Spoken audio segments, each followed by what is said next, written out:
como vai? Oi, Mani, estou muito contente de estar aqui com você hoje. Rosana, vai falar sobre um tema muito caro para nós, muito rico, que é a história, mulheres que fizeram história. E esse trabalho seu, essa pesquisa que você fez, faz parte de um programa que nós estamos chamando Nossas Raízes. As nossas raízes femininas, que nós vamos dar visibilidade, vamos dar voz para aquelas mulheres ancestrais que fizeram, que deram alguma contribuição para a nossa história. Então, Isso. eu vou pedir que você agora se apresente, fale um pouquinho sobre você, conte um pouquinho agora da sua história. Ok, Mani. É o seguinte, o meu nome é Rosana Filipposi, adotei esse nome artístico, né? Pelo seguinte, eu sou formada em comunicação social pela FAP, me habilitei em relações públicas inicialmente, trabalhei durante um bom tempo em assessoria de imprensa, trabalhei com eventos, divulgação na área de cultura. Mas aos 30 anos eu tive assim uma virada muito grande por conta de uma questão de saúde, um problema de saúde. Eu sofri uma cirurgia nos seios e essa questão me levou a um conhecimento do que era a verdadeira comunicação, porque aí eu tive o contato com uma comunicação interna que eu desconhecia. A própria médica que estava me cuidando de mim me orientou a como que eu deveria observar minha alma, algo que eu Isso. tinha passado, que de repente agora podia estar sendo solicitado. Minha alma estava querendo me contar alguma coisa, eu não estava observando isso, não tinha conhecimento na época. Então, o que me levou a lembrar que num determinado momento da minha vida eu quis muito ser artista plástica e não foi possível. E com 30 anos, ela falou: Você é jovem, então você vai fazer isso agora. Foi então que, com a incentivo dela, eu fui para fazer um ateliê livre, já com artistas plásticas já formadas e tudo. Comecei os estudos de desenho, pintura, história da arte, e em 2, 3 anos eu já estava expondo, tanto com colegas do ateliê, quanto com elas, professoras também, em coletivas e individuais, né? Num desses momentos, por exemplo, eu já estava começando uma temática do feminino sagrado, nessa época, por Sim. conta de todo o tratamento que eu já estava fazendo. Depois eu entrei em terapia de abordagem junguiana, uma junguiana, psicóloga junguiana, e tudo isso foi me trazendo essa realidade do feminino sagrado. Aí, quando eu expus a minha primeira vez que eu fiz uma instalação artística no Sesc Pinheiros, junto com essas duas professoras que eu fui convidada para participar, chamava-se Fluxos e Refluxos, em 96. Foi marcante para mim porque eu entrei em contato com mulheres, fizemos workshops com mulheres, e aí eu vi que eu precisava de uma bagagem maior para atuar com mulheres. Eu comecei a me dar vontade de atuar com mulheres. E Sim, foi aí que eu fui fazendo especializações. sim. E aí eu fiz arte e terapia de abordagem junguiana, fui estudar mais a fundo Jung, fui entendendo que o processo criativo, no meu caso, era fundamental, porque eu acessava imagens do inconsciente. Eu tenho sonhos, os meus sonhos às vezes vêm com imagens, né? E aí eu fico Sim. tentando desenhar, produzir. Ah, que E coisa linda. depois, seguindo o roteiro dele também, eu fui estudar alquimia. Ah, Hoje eu atendo mulheres, faço a terapia alquímica com elas, eu sou uma terapeuta holística, abri algumas frentes para trabalhar com essas mulheres, né? Estou fazendo a formação em alquimia, em terapia sim. alquímica, inclusive para indicar florais e panaceias alquímicas para as minhas clientes. E estou fazendo com você o maravilhoso curso Guardiãs do Sagrado Lado Feminino, feminino. que é o que está me fazendo a ligação de todas essas áreas de especialização, está juntando tudo, inclusive com essa relação com chakras que eu já faço na alquimia, mais ainda essa questão dos arquétipos que o Sim, Jung me ensinou, né? Então, assim, eu acho assim, eu estou num momento muito realizador na minha vida, aham. né? Atuando com o que a minha alma lá atrás falou para mim. Pois é, Agora, aos 59 anos, eu estou vivenciando essa experiência maravilhosa. vendo? Ô, Rosana, olha que interessante. Esse depoimento seu, como que ele já fala sobre o tema que nós estamos trabalhando. É como que como se vai se resolvendo a história de uma mulher através de uma comunicação espiritual, né? Você Sim. teve uma intuição, você teve um despertar através de uma intuição, através de uma revelação espiritual mesmo. E isso acontece muito com as mulheres, acontece muito. Muitas não falam isso porque por seus motivos pessoais, mas muitas, esse começo, esse momento inicial se dá a partir de uma revelação espiritual, como essa que aconteceu com você, e que abriu o seu caminho, né? Abriu o seu caminho trazendo tanta realização, como hoje você está falando. A Rosana, ela é uma das minhas guardiãs do sagrado feminino. Ai, com muita honra, muita honra. Então, hoje, ela, como uma guardiã, ela é também essa guardiã do sagrado feminino, é uma guardiã também da história das mulheres na nossa civilização. E hoje ela vai trazer para nós a história de uma mulher lá atrás, no Brasil, de uma índia, né, que Sim. trouxe também uma comunicação espiritual, que despertou também através de uma comunicação espiritual. Então, Rosana, se você quiser nos contar essa história linda, maravilhosa da Índia para Paraguaçu. De papo com a Mani, né? Nós conversando.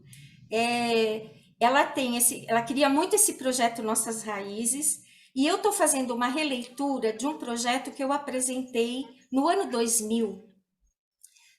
Inclusive se tornou um projeto cultural pela Lei Rouanet, foi aprovado pela Lei Rouanet.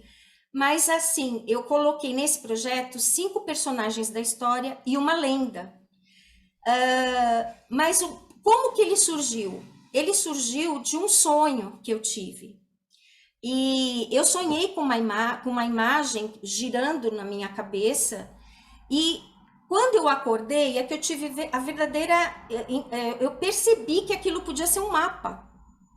E aí eu fui procurar no mapa geográfico, aqueles da melhoramentos do tempo do ginásio. Quando eu olhei para o mapa, eu falei, gente, é isso mesmo, é um mapa do Brasil. Ali eu vi uma face. Engraçado, eu nunca tinha visto o mapa do Brasil com uma face feminina, né? Eu desenhei aquele logotipo se tornou o logo da nossa exposição. Eu me juntei com as minhas colegas de ateliê, nós fizemos um projeto. Hoje, na verdade, não conto mais com a participação delas, mas eu vou estar fazendo uma releitura. E quando você me convidou, eu falei, eu vou apresentar essas mulheres novamente com uma nova roupagem, uma releitura, e inclusive elas estão aqui com um novo nome. O título anterior era um outro título, agora seria A Face Feminina do Brasil. Então, aqui vocês podem ver, tem a primeira lenda, mas a primeira personagem que surgiu para mim, e é ela que eu vou falar para vocês hoje, foi a Paraguaçu. E depois que eu encontrei material sobre as lendas, a lenda. E depois surgiram as outras personagens. Então, eu acredito que, como você disse, ele foi um projeto. Se eu tive uma orientação espiritual para fazer esse projeto, a Paraguaçu foi a minha mentora, porque ela foi um recorte de revista que eu vi a respeito dela, uma revista Planeta. Eu me interessei por essa questão de que ela também sonhava e ela teve visões, eu também, de vez em quando acontece para mim. E aí eu falei, eu preciso contar isso, eu preciso falar disso, isso é o sagrado feminino, eu vou falar isso numa exposição, né? E eu estou falando disso e vou começar a contar a história dela, porque ela foi uma índia muito especial na nossa história. Ela, na verdade, ela fica naquele limiar entre algo mitológico, algo lendário, mas que já tem alguns fatos históricos que são possíveis serem considerados históricos por ter registro histórico para ser contado, né?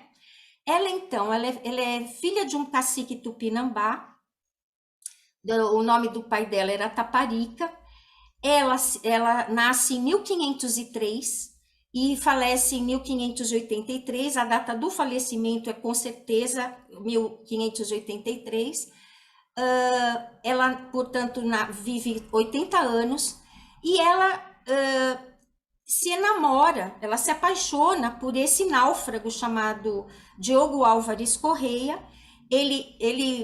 O navio dele naufraga muito próximo ali na região de Salvador, que hoje é Salvador, e quando ele chega na praia, ele dá de cara com a tribo dela, né, dos índios tupinambás, que eram antropófagos. E ela, por conta de se encantar com ele, isso está inclusive em romances, ela poupa a vida dele, pede para o pai para poupar a vida dele, e ele permite então que eles dividam a rede. Na verdade, o casamento entre índios era assim, né? Inclusive, ele também tem um certo relacionamento com a Moema, mas ela se casa com ele. E essa história, inclusive, vamos dizer assim, ele é chamado Caramuru pelos índios, porque ele, quando ele chegou, ele ficou com tanto medo dos índios, ele deu um tiro para cima com uma arma de fogo e os índios então deram o apelido dele de Caramuru, né? Acontece que tempos depois o casal recebe um convite do comandante Jacques Cartier para ir para a França. E esse registro, então, é o primeiro registro histórico. Então, aqui a gente consegue perceber que isso já é um fato histórico. Anteriormente, a gente pode considerar até mitológico, lendário, mas aqui existe um registro de uma índia que foi para a França, se batizou em 1528, e ela recebe o nome de Catarina Paraguaçu por conta de... Provavelmente existem duas versões. A Catarina de Médicis era rainha de França, ela pode ter prestado essa homenagem à rainha, ou mesmo a esposa do Jacques Cartier, que também chamava Catarina. Ela é batizada nessa cidade de Saint-Malo.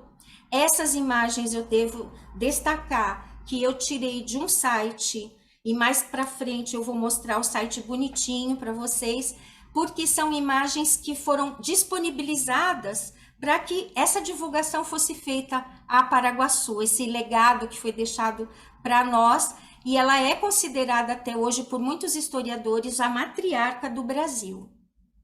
Ela teve, e digamos, o casal, né, teve uma importância muito grande pelo seguinte: a colonização era necessária no Brasil. Por mais que ela tenha perdido pelo aspecto de ter abandonado, de uma certa forma, as tradições indígenas, ela priorizou esse casamento, inclusive para fazer uma aliança entre os colonizadores e a própria tribo dela. E isso foi muito importante, porque a colônia prosperou. Depois, eles já nem eram mais vivos, mas de uma certa forma eles foram responsáveis indiretos pela fundação de Salvador, que mais para frente se tornou a capital do Brasil. Então, eles foram precursores de uma história muito importante, que foi a nossa história. A capital se tornou, Salvador foi nossa capital.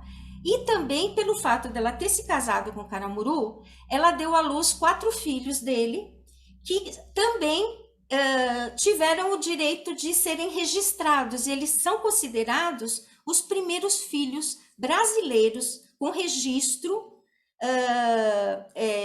na história de filha de Índia com português. Agora, tem um fato que foi porque eu me encantei por ela e eu fiz essa minha versão, né, dela, e aí depois que eu fui entender que ela teve primeiro os 2 sonhos que ela teve com uma mulher branca, e depois ela teve uma visão com essa mulher branca. A princípio ela não sabe quem é, mas no sonho ela tem esse aviso que tinham náufragos ali próximo, ali na região. Ela colocou para o Caramuru para pedir para ele fazer uma batida ali na região. Ele, num primeiro momento, ele faz essa batida, verifica, não encontra nenhum dos náufragos, muito menos uma mulher branca. Já num segundo momento, ele encontra esses náufragos, eram castelhanos, recolhe, leva para a aldeia, tudo, mas não encontra a mulher branca. Ela só vai encontrar depois, num outro momento, em que a mulher aparece para ela, ela tem uma visão com essa mulher. E ela não sabia que ela era Nossa Senhora da Graça. Só que essa mulher fala para ela assim: você vai me encontrar. No momento que você me encontrar, me leve para sua aldeia e construa uma casa para mim. Quem encontra a imagem de Nossa Senhora da Graça é o Caramuru. E ele leva ela para a aldeia. Aí, quando ele chega com ela, a imagem, ele fala, ela é Nossa Senhora da Graça. Então, o que eu fui entendendo nesse percorrer da história, né, é que ela teve, primeiramente, a orientação espiritual com Nossa Senhora da Graça, e depois ela se casou em São Malo. Ela foi batizada, ela aceitou ser batizada, porque ela foi orientada por Nossa Senhora da Graça em sonho. E isso para mim, como eu também tenho sonhos, e eu me identifiquei, ela foi para mim uma validação do meu próprio processo. Ela foi fundamental na minha história, né? Ana, que coisa mais linda. E isso vem confirmar isso que a gente estava falando um pouco antes. Como que, Exatamente. não é, essas revelações são importantes na vida de uma pessoa e como que elas são constantes na vida das mulheres para abrir novos caminhos. Você vê que lá atrás, a Índia Paraguaçu teve todo essa visão que resultou em quê? Resultou na construção dessa capelinha, que hoje é uma catedral, né? Uma igreja grande, bonita, e resultou em toda essa construção de uma cidade que se tornou a capital do Brasil, não é? Sim. É muito linda essa história. É Mas um desculpa te legado. interromper, mas eu estava querendo só comentar isso. A importância que a gente precisa dar para essas visões espirituais que vêm, às vezes, através de um sonho. A Sim. importância que a gente precisa dar a isso, né? Eu só quero aqui deixar, finalizando, né? Ela realmente, essa igreja existe até hoje em Salvador, no bairro da Graça. Depois que a Paraguaçu faleceu, ele doou essa igrejinha, que foi restaurada pelos os padres de São Bento. E para quem se interessar, dá uma olhadinha no site tá aqui embaixo, é o www.nossasenhoradagraça.org. É muito bonito, é um trabalho lindo, inclusive até tem artistas como a Maria Bethânia, que todo aniversário já está no 40º tal aniversário, e ela sempre ajuda a divulgar a igreja, e os restos mortais da Paraguaçu estão lá. Então, eu acho essa história, para mim, ela é muito significativa. Realmente, há 20 anos atrás, né, não tinha a internet que a gente tem hoje, e eu demorei muito para encontrar material sobre elas, e aí eu constatei que a história foi realmente escrita pelos homens, e que a gente, depois dos 500 anos do descobrimento, muita gente falou sobre essa temática, mas antes disso tinha muito pouco material, inclusive em bibliotecas eu tive muita dificuldade de encontrar. Geralmente é isso mesmo. E é esse o motivo, essa é uma das razões desse trabalho nosso, desse projeto. Como Resgatar guardiãs, as né? nossas memórias, resgatar mesmo as nossas memórias, porque isso faz parte da nossa história, principalmente da nossa história do Brasil, né? Sim, O que sim. seria das gerações futuras se a gente não destacar essa participação das mulheres na história? Toda, né, essa pesquisa que você fez, Rosana, como é que isso mexeu com você em termos de sua criatividade, de sua produção artística?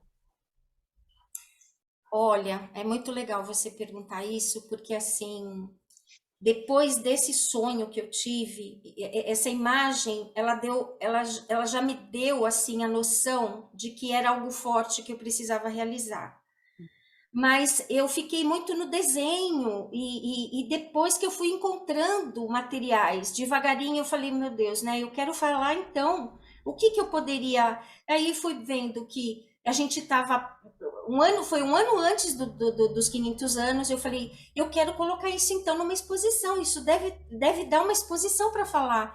E aí fui percorrendo encontrei numa revista Planeta esse anúncio, essa matériazinha muito pequenininha sobre essa Índia. E eu falei, gente, que eu vou começar por aqui.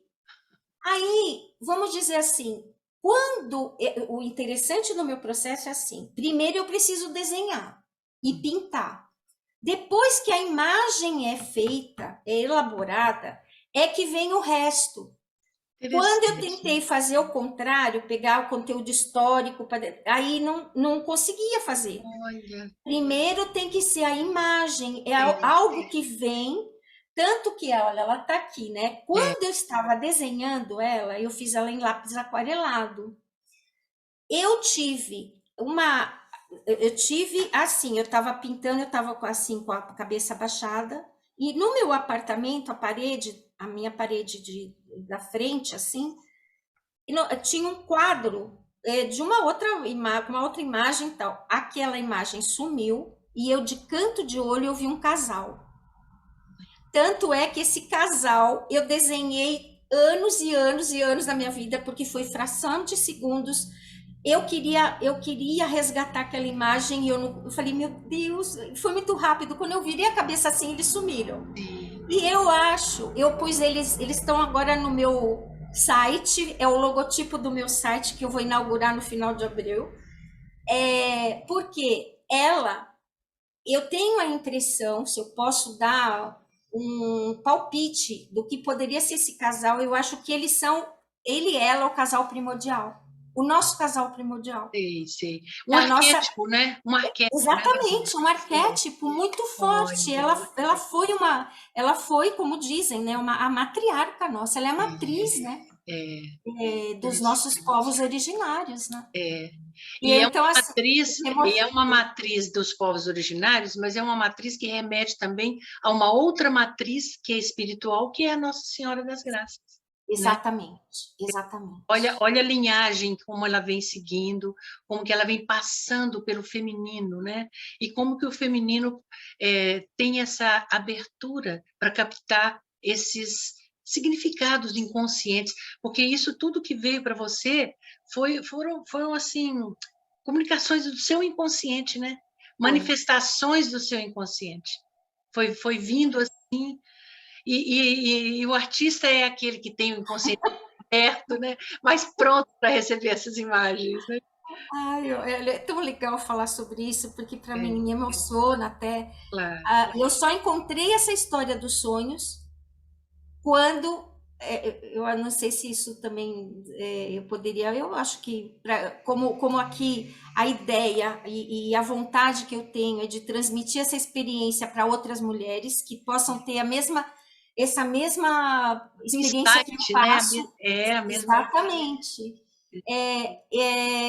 Quando eu estava fazendo a pesquisa histórica, que eu não encontrava livros sobre ela, e eu sabia que ela tinha sonhado com Nossa Senhora da Graça, eu moro aqui na Vila Mariana, eu estava passando ali na frente da editora Paulinas, eu ouvi, eu não tenho assim essa coisa de ouvir mediunicamente, como alguns falam, né? Mas eu escutei algo, entra.